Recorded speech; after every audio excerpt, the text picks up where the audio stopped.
Good morning, friends.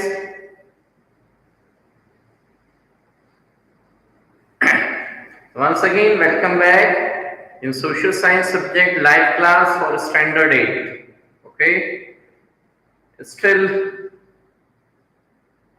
yes. So, two more students have joined our class. I don't know what is happening because here the number is coming 6, but on the live chat side, only 5 students are there. Okay, so there may be some issue. Well, so once again, welcome back in social science subject live class for standard 8. And as all of you know, that yesterday we have started with a chapter. Okay, chapter number 5 in our subject civics. The name of the chapter is Judiciary. Okay, and yesterday we have completed one of the topic which is titled in our textbook as what is the role of the judiciary. So yesterday we had a lot of discussion on that particular topic. So just for a minute or two we will have a recapitulation of that section. ठीक है? So वो जो कल हमने topic discuss किया था उसको एक बार थोड़ा सा हम क्या करेंगे, रिकैप्चुलेट करेंगे, रिवाइज करेंगे. ठीक है? So what is it actually all about? ठीक है, वो क्या है? Sorry. So yesterday we have discussed about what is the role of the judiciary. Judiciary का काम क्या है? Okay, so we had a discussion in yesterday's topic. So this judiciary of our country do lot of work, n number of work are there. Okay, so broadly, the work done by the judiciary can be divided into 3 categories. ठीक है? Indian judiciary जो काम करती है उसको broadly 3 categories में divide किया जा सकता है. Okay, now what are these categories? Judicial review, okay, dispute resolution, then second is judicial review, and third one is upholding the law and enforcing fundamental rights. I am again repeating the three work done by the judiciary are following. What are the 3 works? Dispute resolution. ठीक है? So if any dispute arises in country between any 2 parties, if dispute arises between 2 parties in a country, then the final authority is a judiciary to resolve the dispute. ठीक है?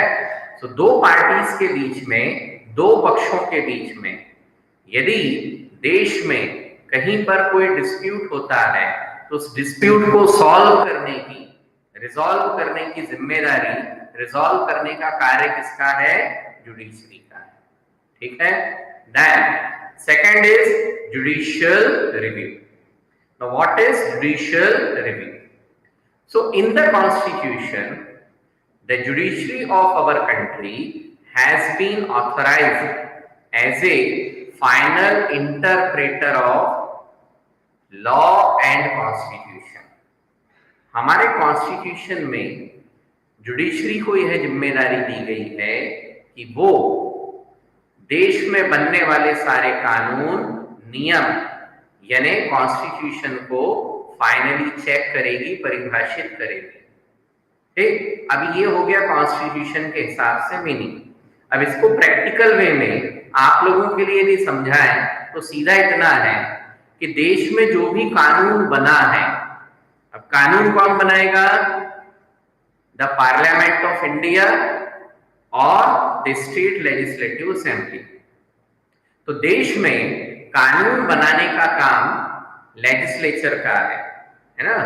Union government के level पर parliament बनाती है, state level पर state legislative assembly बनाएगी. तो कानून बनाने का काम लेजिस्लेचर का, परंतु उस कानून को चेक करके ये डिसाइड करना कि whether the law is made according to the constitution और नॉट, कानून कॉन्स्टिट्यूशन के हिसाब से बना हुआ है या नहीं है। तो ये चेकिंग, ये क्रॉसिंग कौन करता है? इंडियन जुडिशरी करती है, ठीक है। और इस अधिकार को क्या बोला जाता है? जुडिशियल रिव्यू कहा जाता है। So what does it called? What does it called? It is called as judicial review. इसको क्या कहेंगे हम? इसे judicial review कहेंगे, ठीक है। Then upholding the law and enforcing fundamental rights. Now upholding the law मतलब देश में कानून व्यवस्था का पालन हो रहा है या नहीं हो रहा। तो कानून व्यवस्था का पालन करने की जिम्मेदारी, लॉ इंप्लीमेंट करने की जिम्मेदारी किसकी है? एडमिनिस्ट्रेशन की, गवर्नमेंट की है, एग्जीक्यूटिव की है। परंतु एग्जीक्यूटिव लॉ को सही तरीके से इंप्लीमेंट कर रहे हैं या नहीं कर रहे हैं, इस बात को चेक करने का, इस बात को जज करने का अधिकार किसका है? जुडिशरी का। तो यदि जुडिशरी को ये लगता है कि देश में कानून व्यवस्था का पालन नहीं हो रहा है, तो भी जुडिशरी क्या करेगी?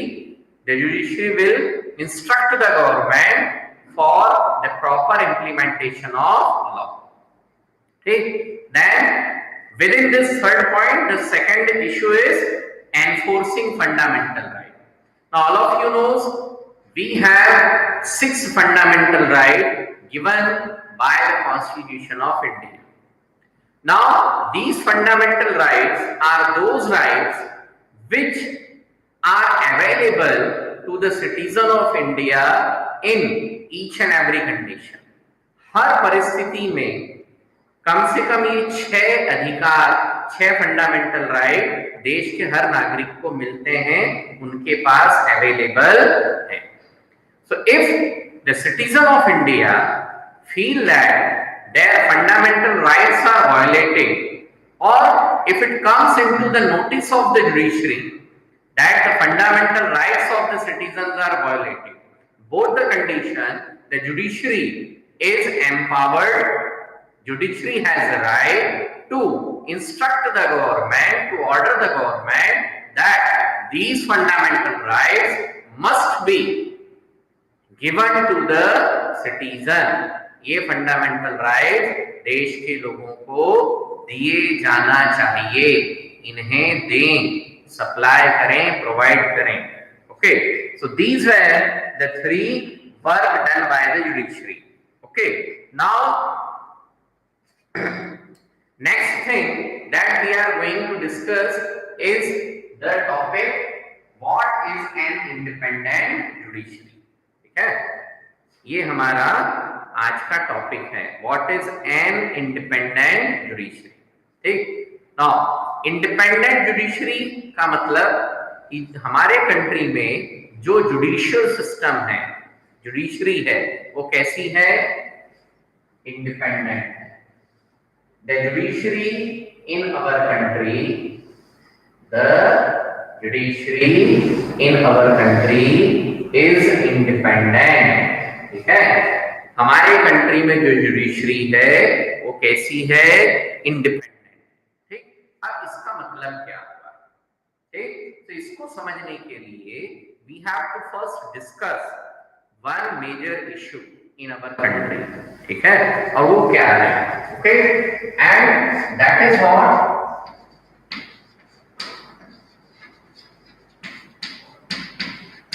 Separation of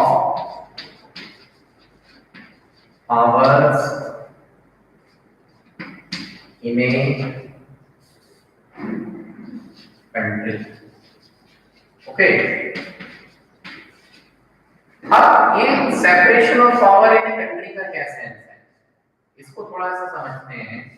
okay, so for doing the administration, for doing the administration, for doing the administration of any country, okay, The constitution of that country is required to set up some basic infrastructure or some basic system. किसी भी देश का राजकाज administration चलाने के लिए उस country में एक प्रॉपर सिस्टम एस्टेब्लिश करना जरूरी होता है, ठीक है। और वो जो प्रॉपर सिस्टम एस्टैब्लिश किया जाता है, ठीक है, that is broadly classified into 3 organs, ठीक है। सो उस कंट्री के एडमिनिस्ट्रेशन को रन करने के लिए जो एंटायर सिस्टम बनाया गया, the system can be divided into 3 organs, okay. Now what are these 3 organs? The first one is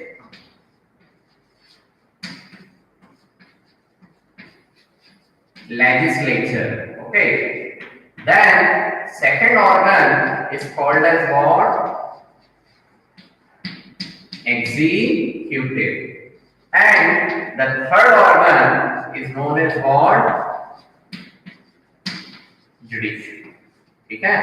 so किसी भी कंट्री को रन करने के लिए, ठीक है, ये 3 बेसिक ऑर्गन्स बनाए हैं।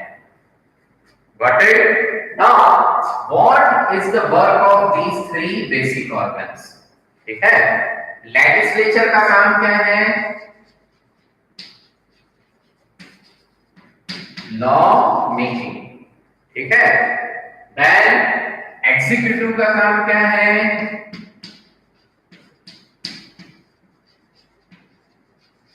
इम्प्लीमेंटेशन ऑफ law, ठीक है। What is the work of the executive? The work of the executive is implementation of law. Executive का काम क्या है? Implementation of law, ठीक है। और judiciary का काम क्या है?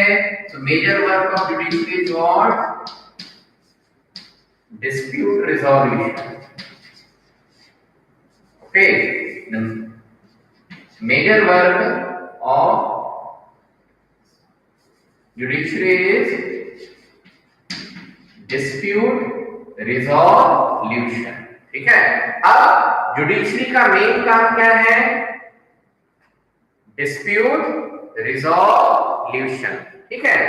अब किसी भी कंट्री का एडमिनिस्ट्रेशन चलाने के लिए ये 3 काम करना जरूरी है कि लॉ मेकिंग मतलब कानून बनाना, ठीक है। अब कानून के द्वारा ही क्या चलेगा? कंट्री का एडमिनिस्ट्रेशन चलेगा। परंतु सिर्फ कानून बन गया, पुस्तक में लिखा हुआ है, पालन कोई नहीं कर रहा, फॉलो नहीं हो रहा, तो किसी काम का नहीं। तो फॉलो भी करवाना है, जब लॉ फॉलो करवाना है तो किसका काम आएगा? एग्जीक्यूटिव का, ठीक है। So what is the task of the executive? Implementation of law. अब लॉ इम्प्लीमेंटेशन हो गया, सब कुछ हो गया, but sometimes the dispute arises, so we need one more system, one more setup. Now this setup is what? Judiciary. So what is the work of the judiciary? Dispute resolution, ठीक है। और ये चीज हमने कहीं ना कहीं पढ़ी होगी, and these are called as what? Organs of the government. ये हमने कहीं ना कहीं पढ़ा, and what does we call it? इसको हम क्या कहते हैं बेटा? ऑर्गन्स ऑफ द गवर्नमेंट, ठीक। अब इसके जरिए यानी ये जो 3 ऑर्गन्स ऑफ द गवर्नमेंट बनाए हैं, इसके जरिए किया क्या गया? Okay, so the work is divided among the 3 institution, okay. And that work is what? The power to do the work, okay. And that is what? separation of powers. That is what? Separation of power. यानी यदि हम organs of government को देखें तो law making power, which power? The power of law making Which power beta? The power of law making. So the power of law making is given to legislature. The power of law making is given to legislature.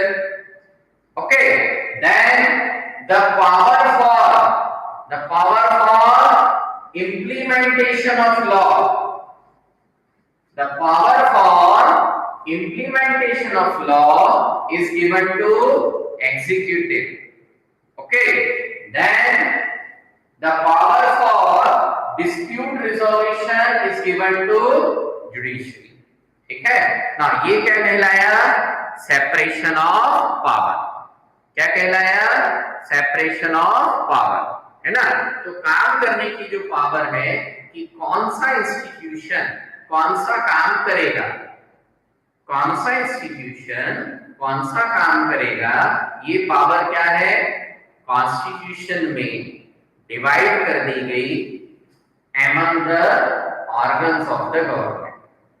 Organs of the government के बीच ये powers divide की गई. ठीक, अब power को divide कर दी गई. ठीक, अब उसको कौन सा स्टेटस प्रोवाइड करना है? Independent status. क्या प्रोवाइड करना? Independent status. ठीक है ना? What does it actually means? Power को डिवाइड कर दी, अब उसको क्या करना है? इंडिपेंडेंट स्टेटस में लेके आना, है ना? अब इंडिपेंडेंट स्टेटस में लेके आने का मतलब what does it actually mean? It actually means that the legislature has a law making power. Legislature के पास कौन सी पावर है? Law making. तो इंडिपेंडेंट स्टेटस प्रोवाइड करने का मतलब क्या हुआ? It means that in the work of legislature, and what is the work of legislature? Law making. So in law making work of the legislature, in law making work of the legislature, the executive and the judiciary cannot interfere. I am again repeating, what does it means to provide the independent status? Okay, so to provide the independent status, okay, what provisions are made? So the provision made is what? That in law making power of the legislature, in law making power of the legislature, legislature की law making power में कौन interfere नहीं कर सकता? Executive and judiciary. ठीक, यानी legislature अपना काम करने के लिए पूरी तरीके से स्वतंत्र है, इंडिपेंडेंट है. Now same is applicable for executive. What does it means?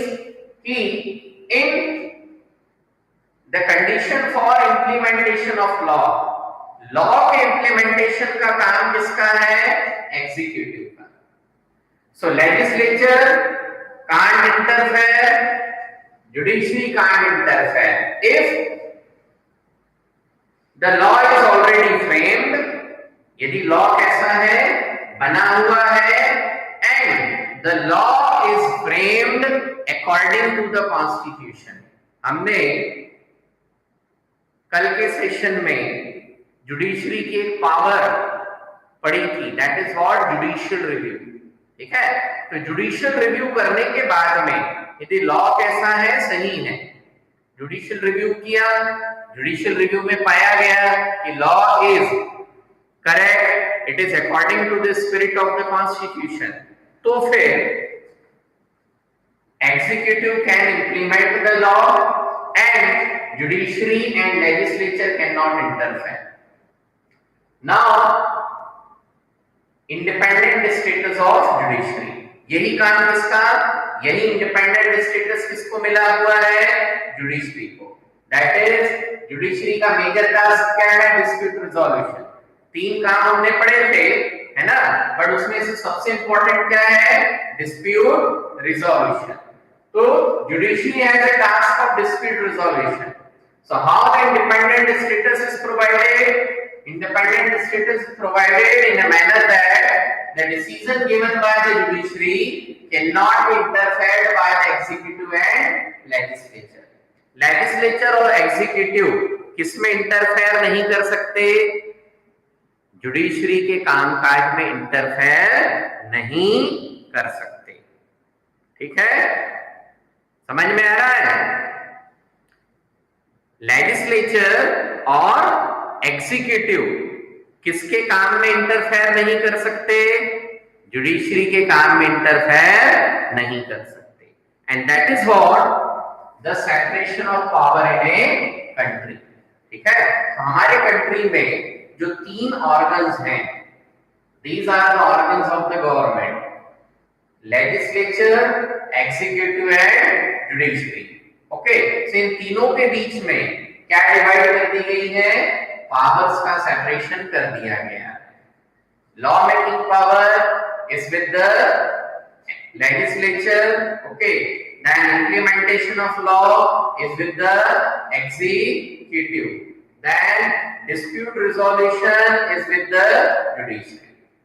और कॉन्स्टिट्यूशन में इस प्रकार का अरेंजमेंट किया गया है, स्टेटस बनाया गया है कि what happens, no organ of the government is allowed to interfere in the work of another organ. ठीक है, किसी भी एक ऑर्गन को दूसरे ऑर्गन के काम में इंटरफेयर करने की परमिशन नहीं है। ऐसी पावर ही नहीं मिली कि इंटरफेयर किया जा सके। ठीक है, इस प्रकार का पावर ही नहीं है किसी भी इंस्टीट्यूशन के पास कि the institution can interfere in the work of another institution. ठीक है, सो ये हो गया क्या हमारे पास में सेपरेशन ऑफ पावर। ठीक, अब ये जो सेपरेशन ऑफ पावर है, इसके जरिए क्या है, it is being tried that the judiciary is independent in our country। ठीक है, इस सेपरेशन ऑफ पावर के जरिए, ठीक, जुडिशरी को क्या इंडिपेंडेंस स्टेटस प्रोवाइड किया गया। ठीक, परंतु सिर्फ एक सिंगल लाइन लिखने से तो काम नहीं चलेगा। जैसे हम आपको लिख दें एक सेंटेंस, है ना, the student must be disciplined, students ought to be disciplined। ठीक है, अब student ought to be disciplined मतलब बच्चों को अनुशासन में रहना चाहिए। तो क्या एक सिंगल सेंटेंस में आप अनुशासन में रहेंगे? हमने इतना लिख दिया कि इतने में काम चल जाएगा? नहीं चलेगा ना। तो डिसिप्लिन में लाने के लिए, स्टूडेंट्स को डिसिप्लिन में रखने के लिए सिर्फ एक इतने सिंगल सेंटेंस से तो बात बनेगी नहीं। तो what we need to do, हमें क्या करना पड़ेगा? We have to make the different rules and regulations. हमें बहुत सारे नियम, कायदे, है ना, बनाने पड़ेंगे कि वो सारे सेपरेट नियम कायदों के हिसाब से जब चलोगे तो क्या होगा? then the student would be disciplined। Clear हुआ? अब इसी लॉजिक को हम किसमें, इंडिपेंडेंट स्टेटस ऑफ जुडिशरी पर एप्लीकेबल करते हैं। ठीक है, तो सेपरेशन ऑफ पावर कर दी गई, वेरी गुड, है ना, बट सिर्फ उतना लिखने से कि the powers are separated, so independent status of judiciary cannot be maintain. यानी जैसे उस सिंगल सेंटेंस के जरिए आप लोगों को हम डिसिप्लिन में नहीं रख सकेंगे। हमें क्या करना पड़ेगा? डिसिप्लिन में रखने के लिए बहुत सारे ऐसे रूल्स एंड रेगुलेशंस और प्रोविजंस बनाने पड़ेंगे। Are you getting the point? So same way separation of powers के जरिए इंडिपेंडेंट स्टेटस बनाने का सिस्टम तो बना दिया गया, परंतु उसको इंप्लीमेंट करने के लिए क्या करना पड़ेगा? बहुत सारे रूल्स, प्रोविजंस एप्लीकेबल करने पड़ेंगे। यानी ऐसे प्रोविजन, ऐसे तरीके कंट्री में अपनाने पड़ेंगे by which the independent status of the judiciary be maintain. Okay, so what is independent judiciary, ये हमने समझा। अब इसी में हम क्या समझने की कोशिश करेंगे? The provisions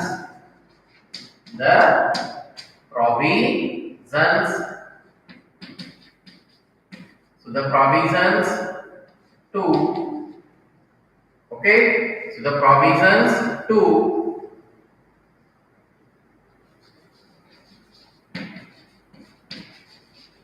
maintain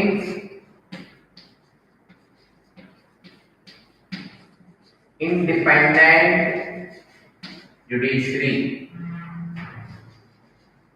the provisions to maintain independent judiciary.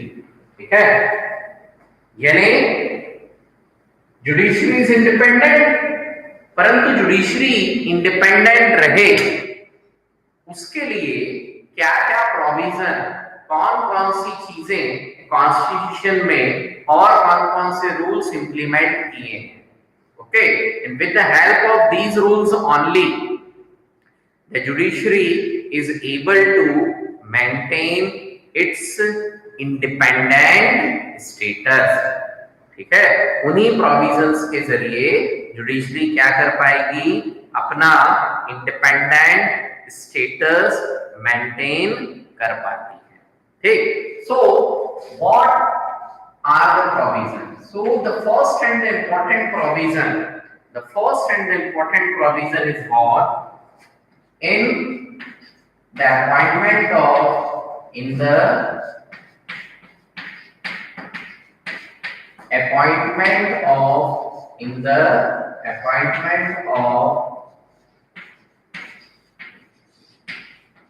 judges in the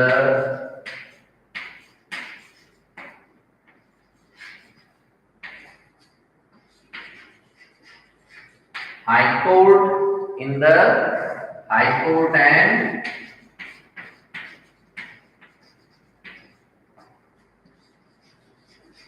Supreme Court. Now this is the most important thing, appointment of judges. So in the appointment of judges in the High Court and Supreme Court, okay,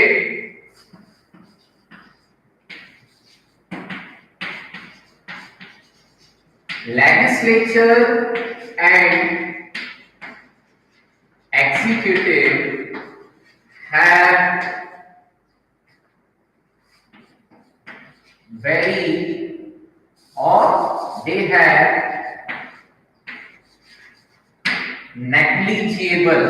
they have negligible scope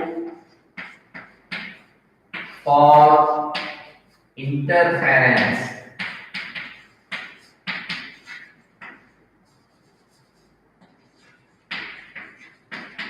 Okay, now this is the most important thing beta. In the appointment of judges in High Court and Supreme Court, legislature and executive have negligible scope for interference. ठीक है, अब judiciary में कौन होते हैं? जजेस होते हैं। तो जजेस किसी के प्रेशर में काम नहीं करेंगे, इंडिपेंडेंट काम करेंगे। कब कर पाएंगे? जब उनको नौकरी का कोई खतरा नहीं होगा। ठीक है, सो जजेस के अपॉइंटमेंट में specially in high court and supreme court, legislature and executive have negligible scope for interference. Supreme court और हाई कोर्ट में जो जजेस का अपॉइंटमेंट होता है उसमें एग्जीक्यूटिव और लेजिस्लेचर का कोई खास इंटरफेरेंस नहीं है। It means the appointment is done purely on their performance and record. ठीक, अब यदि एग्जीक्यूटिव और लेजिस्लेचर किसको अपॉइंट करना शुरू कर दे? जजेस को अपॉइंट करना शुरू कर दे, तो क्या होगा? अन्याय होगा। अन्याय किस सेंस में होगा कि एग्जीक्यूटिव और लेजिस्लेचर में जो लोग बैठे हुए हैं उस व्यक्ति को ऐसे जज अपॉइंट करेंगे जो उनके फेवर का है। अब उनके फेवर का है तो नेचुरल है कि क्या होगा? जजेस जो हैं इंडिपेंडेंटली काम नहीं कर पाएंगे। भाई आपकी मेहरबानी से मुझे नौकरी मिली तो मुझे आपके हिसाब से काम करना पड़ेगा, और जब मुझे आपके हिसाब से काम करना पड़ेगा तो क्या मेंटेन नहीं हो पा रहा है? इंडिपेंडेंट स्टेटस मेंटेन नहीं हो रहा। ठीक है? Then once appointed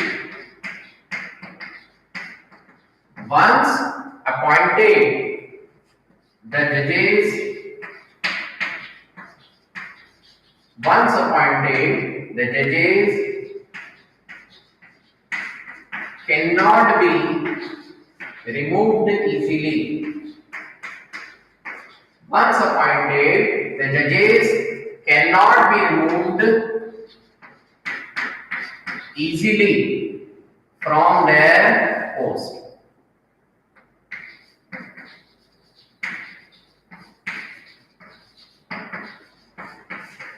Okay, so once appointed the judges cannot be removed easily from their post. एक बार अपॉइंटमेंट हो गया तो जजेस को उनकी पोस्ट से गवर्नमेंट दैट इज लेजिस्लेचर और एग्जीक्यूटिव आसानी से नहीं हटा सकते। उनकी नौकरी पर कोई खतरा नहीं है। तो जब नौकरी पर कोई खतरा है ही नहीं तो फिर वो क्या इंडिपेंडेंटली काम करेंगे?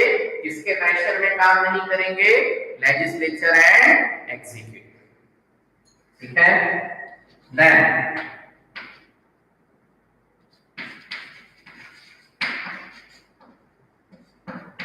there is a separate internal system in judiciary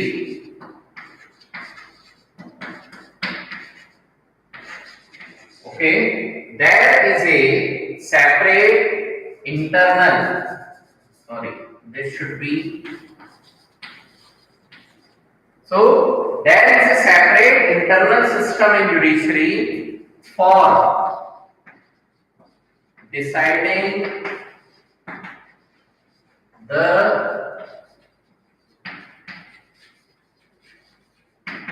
salaries। ठीक है? अब नौकरी पर कोई खतरा नहीं है तो फिर डर किस बात का है? डर किस बात का रहेगा? सैलरी का रहेगा। ठीक है? कि हमारी सैलरी कम या ज्यादा कौन कर दे? लेजिस्लेचर या एग्जीक्यूटिव कर दे। तो वो डर भी नहीं है। क्यों?